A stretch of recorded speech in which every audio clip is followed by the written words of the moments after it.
सृष्टि के प्रारंभ में सतयुग का समय था।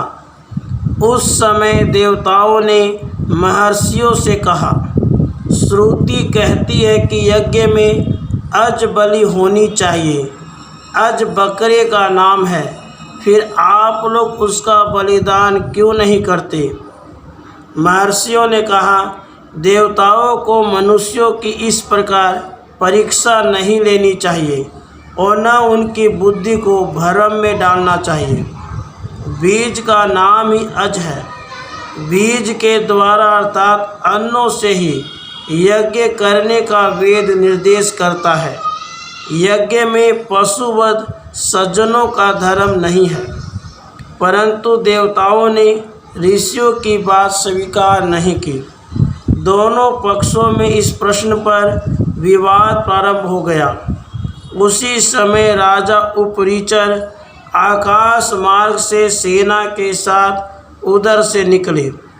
भगवान नारायण की आराधना करके राजा उपरीचर ने यह शक्ति प्राप्त की थी कि वे अपने रथ तथा सैनिकों, मंत्रियों आदि के साथ इच्छा अनुसार आकाश मार्ग से सभी लोकों में जा सकते थे।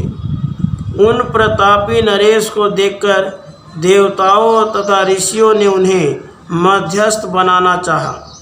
उनके समीप जाकर ऋषियों ने पूछा, यज्ञ में पशु बलि होनी चाहिए या नहीं?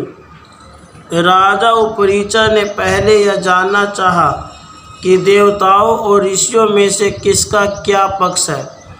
दोनों पक्षों के विचार जानकर राजा ने सोचा, देवताओं की प्रसन्नता प्राप्त करने का यह अवसर मुझे नहीं छोड़ना चाहिए। उन्होंने निर्णय दे दिया कि यज्ञ में पशु बलि होनी चाहिए। उपरीचर का निर्णय सुनकर महर्षियों ने क्रोधपूर्वक कहा, तूने सत्य का निर्णय न करके पक्षपात किया है, असत्य का समर्थन किया है। अतः हम श्राप देते हैं कि अब तू देवलोक में नहीं जा सकेगा। पृथ्वी के ऊपर भी तेरे लिए स्थान नहीं होगा, तो पृथ्वी में धंस जाएगा। उपरीचर उसी समय आकाश से गिरने लगे।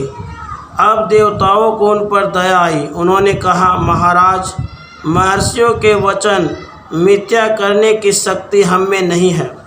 हम लोग तो श्रुतियों का तात्पर्य जानने के लिए हट किए हुए थे। पक्ष तो महर्षियों का ही सत्य है, किंतु हम लोगों से अनुराग होने के कारण आपने हमारा पक्ष लिया। इससे हम वरदान देते हैं कि जब तक आप भूगर्भ में रहेंगे तब तक यज्ञ में ब्राह्मणों द्वारा जो घी की धारा, वसुधारा डाली जाएगी वह आपको प्राप्त होगी। आपको भूख प्यास का कष्ट नहीं होगा। राधे कृष्ण, राधे कृष्ण।